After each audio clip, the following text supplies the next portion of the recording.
2 of GovCon Growth Bites, your source for expert advice and key strategies to grow your business one bite at a time. I'm your host, Maggie Bennett, and today I am joined by Robert Turner, founder of Our Turner Solutions. And we're going to talk about how success in GovCon requires asking the hard questions. We'll get in a little pipeline management, a little capture development, a little business, a little proposal. And we also want to touch on how your desire is ultimately irrelevant. Are we being mean? We don't think so. It's all about challenging the status quo. But first, let me say a really quick thank you to our client of the day for providing the following feedback. JH, the president of his company, said, quote, "We won! We are eternally grateful to you for your team's efforts and insight. Without your assistance, there is simply no way we could have navigated our way through this proposal process. Your team answered many, many newbie questions without complaint or hesitation. That is professionalism defined."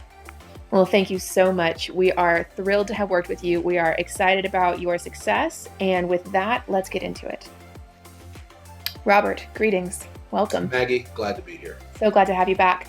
Can you really briefly give us an introduction, tell the listeners who you are? Robert Turner, founder of Our Turner Consulting, now Our Turner Solutions, been in the GovCon industry for about 20 years, business development, capture, proposals, helping customers grow, helping them win new business. Excellent. Sounds like you do all of the things. Our topic today is hard questions, but what do we even mean by that? What do we mean by asking hard questions? You know, I've told people for years that this business is hard on a good day. It's hard because it can be complex. The federal government is the largest buyer of products and services in the world. And not only that, they're bureaucratic. Yeah. If anyone who has any trouble with insomnia or just boredom, I mean, hey, pick up the federal acquisition regulation if you need some help going to sleep. Right? Digest that thing one page at a time. Endless, right? And changing requires lots of thought. And I find that it's not uncommon for customers to think of the federal government as one buyer when really it's, I don't know, dozens, scores, hundreds of buyers, right? Each department, each agency, each office can act in their own way. Mm-hmm. Have their own rules. Perfect example, Seaport NextGen, Naval Sea Systems Command's premier IDIQ for 22 different functional areas of products and services, one contract, many buyers. And just because you're on Seaport, if you're buying from Indian Head versus Carter Rock versus the submarine lab in Rhode Island or San Diego, Charleston, each one of those markets is totally different. You might master one and not know anything about another.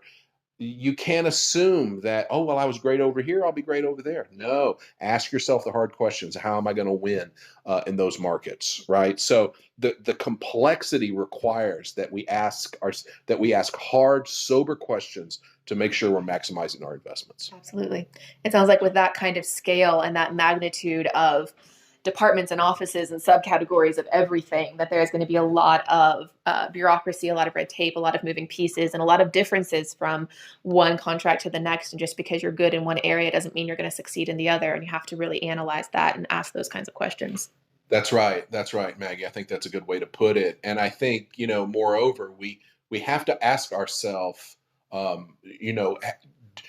do we know enough about our market and how our customers buy that we can tell somebody else why we're going to win?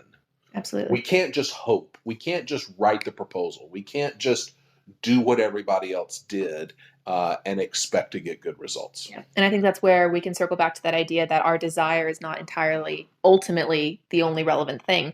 It's irrelevant without the action behind it, without the hard questions to guide it. Yeah, I mean, we hear all the time, oh, I really want to get into this agency, or I want to go over here, or good for you. I want to win the lottery, right? The real question is, and again, this is one of those hard questions, am I making the investment in time and resource and activity to actually break into that market, right? Am I meeting the right people? Am I talking to the right people? Do I understand that customer and what their needs are? Have I read their strategic technology plan? Have I been to their conferences? Do I know the executives? And the hard questions, what they really reveal is that it takes time, it takes persistent effort, and in GovCon, I hate to say it, but nothing's easy. Absolutely. And so, since nothing's easy, we really want to hone in on the right kinds of actions. And those questions can help us decide, are my desires backed up by the right kinds of activity, the right kinds of actions? So, let's narrow that down a little bit for the listeners. Let's go more specifically. How would you guide people to ask good questions in their business development?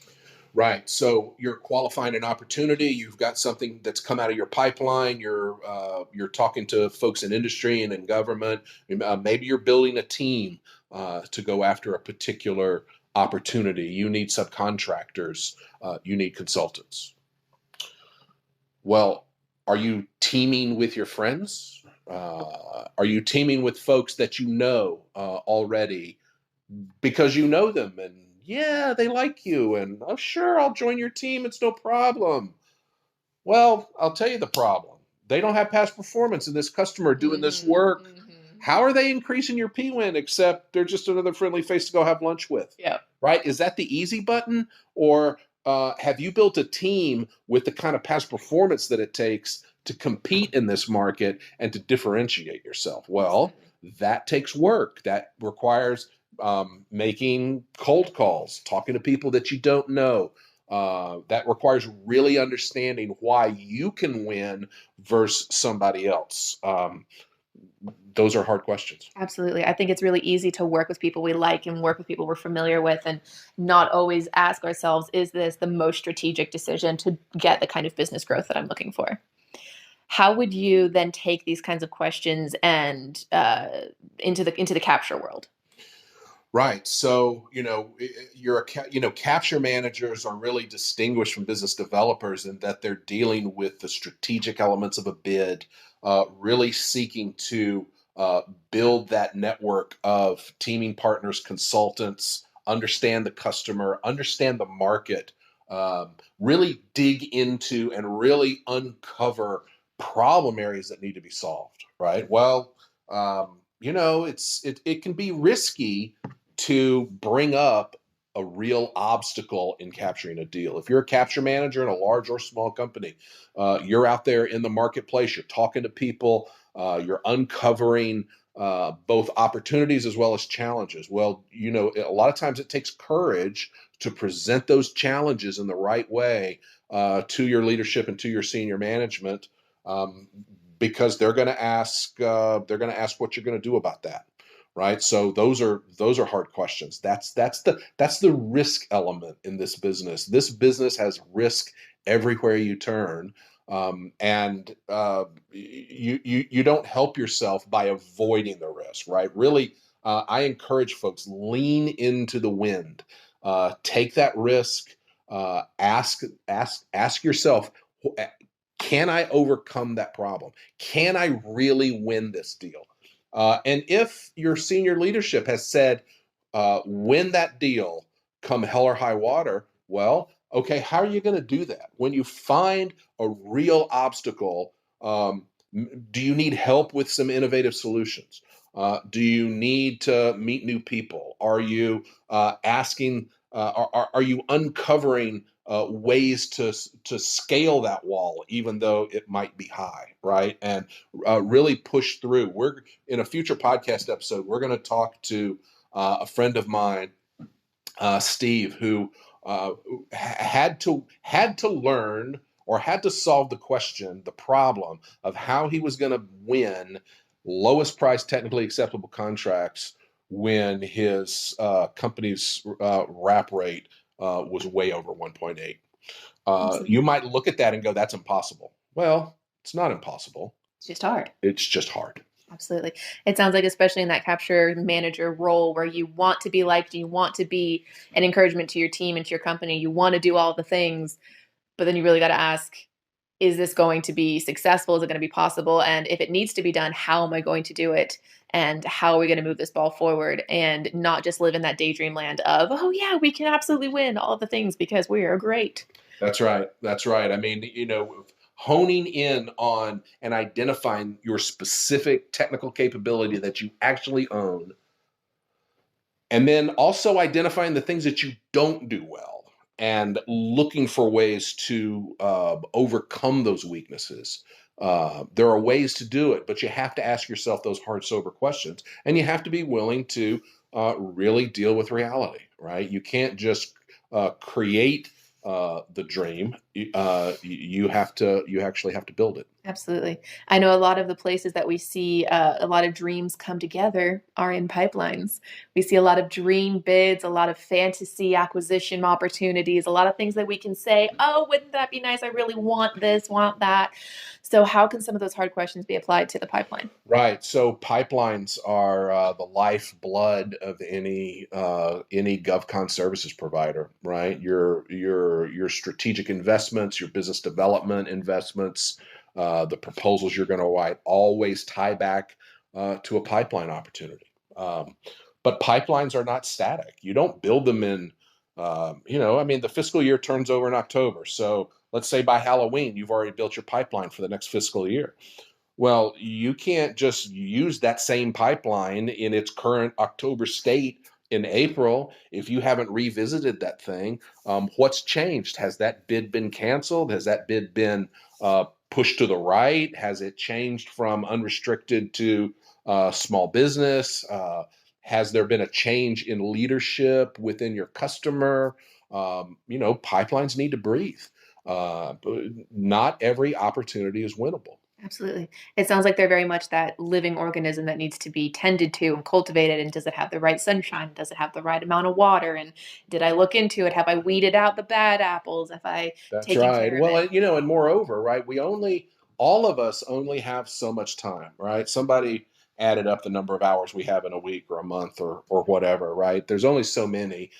Yeah, you can push through and, borrow from your family on the weekend or stay up late or, try and squeeze some time to do more. But, the more your pipeline is filled with opportunities that you honestly have a very, very low to no chance of winning, the more time you're going to spend tending to a garden that's not going to produce fruit, and then neglecting the things that really could produce fruit. So, ask yourself that hard question: can I win this deal? Have the courage to tell your senior leadership, no, that I can't do that one. Right? That one is not possible. So now we're kind of getting into a little bit of company political relations, but it all comes down to do I have a good solid handle on what I can really get done on a weekly, monthly, and quarterly basis, and am I making the right investments in terms of my time, my activity, and my money? And can I handle the truth? Right? You What can't handle you the can't truth. handle the truth. I can't handle the truth. You have to be able to handle the truth. You have to be able to handle the truth. And you have to be able to decide, is the time I'm spending with this pipeline, is that actually adding value to my company? Or am I just fluttering around with the butterflies hoping that something will come together? That's right. That's right. And I think I think this is all shows itself in our industry where way too many business developers and capture managers spend 12 to 24 months at a given company and then move on. Right. And you can't always you don't always want to shoot the guy on the field. Right. It's not always his fault. He's often the victim of maybe bad expectation from senior leadership. Which is where leadership Or can ask some of those hard or questions. Are That's my right. are my expectations reasonable? And if you're in a senior position listening to this That's right. podcast, like, are you asking the hard questions of yourself? Like, am I guiding my team to do things that they are equipped to do? Have I equipped my team to do what I'm asking? Those are some hard questions that That's the right. leadership will I've be asking. usually said that proposals fail for one of two reasons, sometimes two of two reasons. One, the team is not following an effective, disciplined process to create that proposal. They're cutting corners, or it's under resourced. Well, these are both hard questions, right? Are you willing to put the controls in place to follow a good, solid process to create a great proposal, and have you resource this thing properly, right? If you don't have the kind of writer resources that it takes to write this proposal, what are you doing, Yep. right? There's no, if you're going to fail, here, another one of my friends said this: if you're going to fail, fail forward, fail with purpose, Absolutely. fail because you're going to get something out of it. Don't fail because you just kind of phoned it in and what, like, don't do that. Don't do that. You don't learn anything from that. You don't gain anything from that. And you just make every other day in this business more difficult. It is. It's more difficult, and then you build into that fear as well of not going all the way and doing everything you could do. And I remember when I was learning to drive, and I was timid and terrified and couldn't go around that one corner because there was this big pillar in the way. And my father said, "You know what, Maggie?" This was like maybe the fifth or sixth time I tried to drive past this particular little pillar on this little bridge. And he's like, "If you're going to hit it, you hit it with conviction, and you just got to go for it. You just got to go for it." I think that was a good kind of way of tying in some pipeline work with some proposal work. Do you have any sort of concluding hard questions that you would like to give our listeners to put in their toolbox? GovCon is a very challenging, exciting business. It requires that we're always learning, we're always stretching, we're always growing. So I like to encourage folks to invest in personal development all the time. Find folks who are in this business who are winning. Surround yourself with winning people. Engage with folks who are good at what they do, and ask them the hard questions of how did they overcome the obstacles that were in their path? How did they grow their companies? And you'll find ways to make it through. That is an excellent piece of advice. It reminds me of one of my earliest mentors who told me that a lot of people become like the 5 people they spend the most time with, and it feels difficult to evaluate, but asking yourself, do I want to be like this person? Do I want my company to look like this company? Do I want my business to be like this business? Do I want my personal life to look like their personal life? And you become very much like those people. So that's excellent advice, to surround yourself with people that you admire, that are winning, and that you can win alongside of and with. That's right. That's That's excellent. right. And I have found this to be a very collegial market. Spend your time connecting with others on LinkedIn, especially. Ask people for advice. Ask people for help. I've usually found that most people in our business are happy to help. And we all want everyone to succeed, and there's plenty of opportunity out there for all of us. There is. It's an exciting market. It's not easy, but it is never boring. It's a lot of complexity, but it's a lot of opportunity as well. Speaking of filling our time and our spaces in our lives with people that we can admire and look after, where can we connect with you? Where can the listener find you on the internet? Where can they connect with you via email? Right. So rturner.net is our website. I'm on LinkedIn. You can search for me there. I think we've got a YouTube channel as well. We just launched our new pipeline, our GovCon procurement data search and reporting platform called Fed Pipeline. So you can find us there at fedpipeline.com. And Robert at rturner.net is my email.